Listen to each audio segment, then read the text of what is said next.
পরম পবিত্র আল্লাহর নামে করিতেছি শুরু।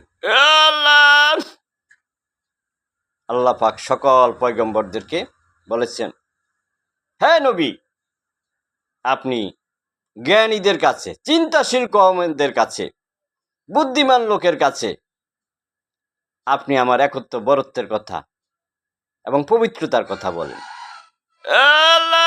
যারা মূর্খ, অন্ধ, যারা ধোঁকাবাজ আলেমদের খপ্পরে পড়েছে, ধোঁকাবাজ জুলুমবাজ বাদশাদের খপ্পরে পড়েছে, তাদের কাছে আপনার জেন না, ওদের হাত মুখ বদির অন্ধ করে দিছে দুনিয়ার লোভে।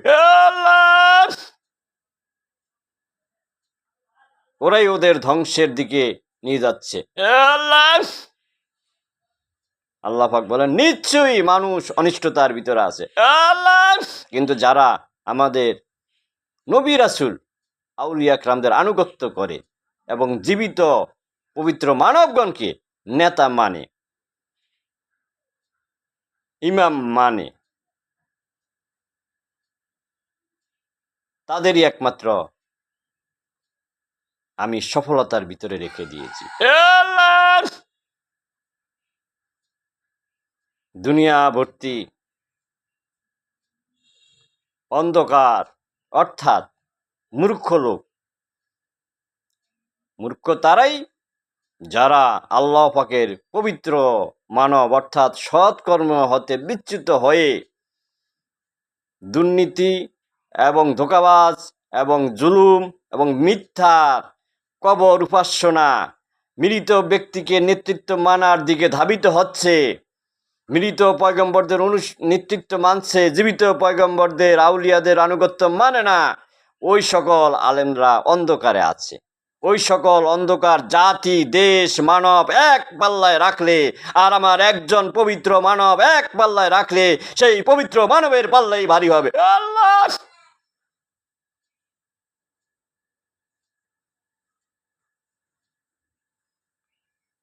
তিনি আল্লাহ,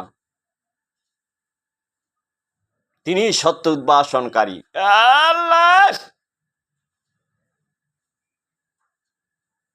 তিনি যুগে যুগে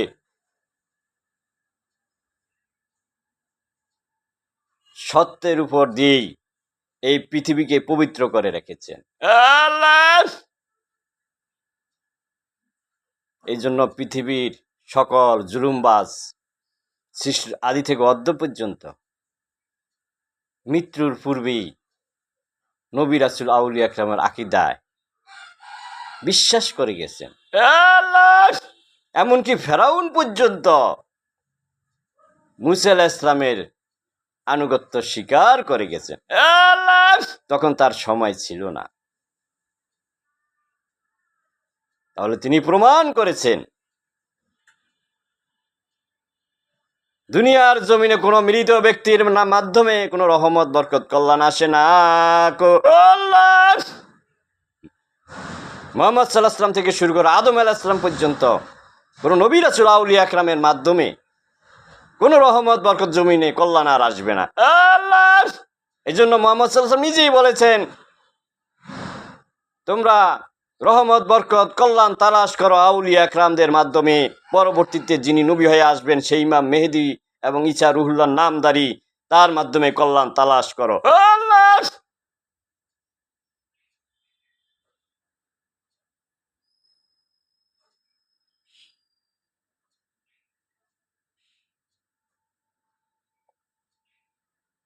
সকল মানব জাতির সৃষ্টির ভিতরে তিনি শান্তি শৃঙ্খলা বহমান রেখেছেন আনুগত্যের মাধ্যমে।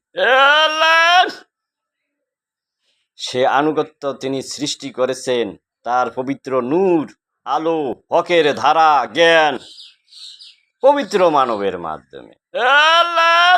এই জন্য দুনিয়ার সকল আলেম এক পাল্লায় দিলে, একজন পয়গম্বর একজন আউলিয়া এক পাল্লায় দিলে তার সমান হবে না। কারণ আলেম সৃষ্টি হয়েছে পয়গম্বরদের মাধ্যমে। যখন যে পয়গম্বর এসেছেন তার আনুগত্যের বাহিরে গেলে ওই সকল পয়গম্বর আলেম আর আল্লাহর আলেম থাকেন না। তখন হয়ে যান তারা আল্লাহর বিরোধী কাফির।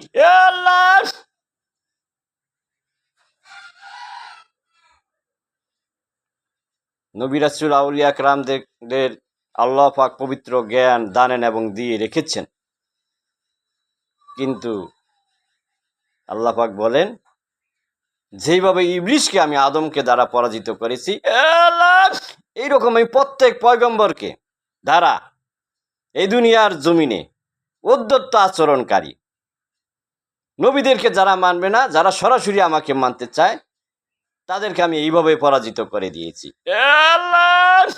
যেইভাবে নমরুদ সেদিন তার পূর্ববর্তী নবী নুহ নবীকে মানেছিল,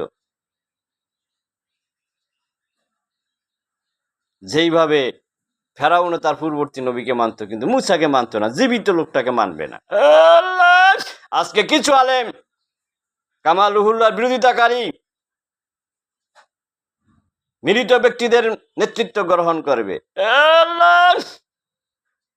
মৃত ব্যক্তির কোনো ক্ষমতা আছে?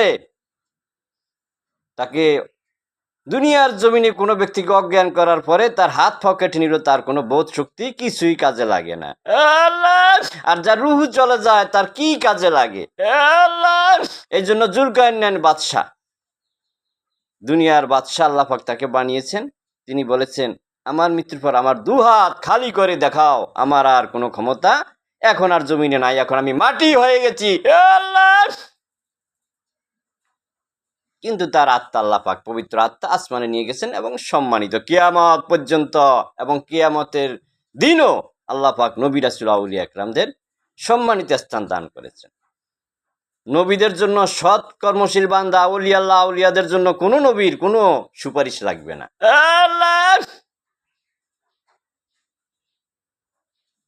তারা এমনিতেই বেহেশতে প্রবেশ করবে। মুহাম্মদ সাল্লাল্লাহু আলাইহি ওয়াসাল্লাম নিজে বলেছেন কিয়ামতের ময়দানে আমি সবার আগে উঠব, উঠে দেখব আল্লাহর আরশের একটি খুঁটি ধরে মুসা আলাইহিস সালাম দাঁড়িয়ে আছে। তাকে কেন এত মর্যাদা এত সম্মান দিয়েছে তা আল্লাহ পাকই ভালো জানেন। হে সাহাবীরা, তোমরা আমাকে নিয়ে বেশি বাড়াবাড়ি করো না, যাতে আমি আবার আসমান থেকে পড়ে না যাই।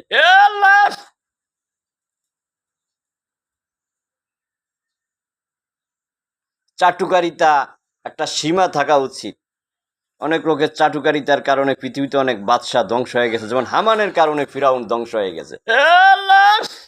এখনো কিছু আলেম নবী রাসূলুল্লাহ আউলিয়া কেরামদের নামে হামানের মতো বড় বানাতে বানাতে শেষ পর্যন্ত ধ্বংস করে দিতে চায় ধর্মকে।